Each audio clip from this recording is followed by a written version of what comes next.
Cerco di riassumere le informazioni che già avete nel programma in sala riguardo al coro e l'orchestra Quadriped.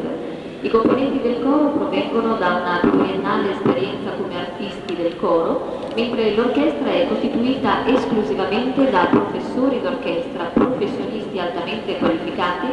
Il nome Quadriped è un termine latino che in musica si riferisce ad una composizione di carattere scherzoso, consistente nella contrapposizione di melodie sacre o profane diverse sia per il tono del testo sia per la musica.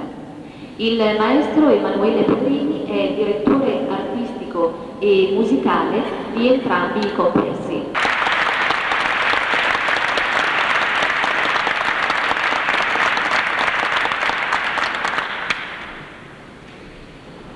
Te Deum Laudamus, K141 di Mozart per coro e orchestra.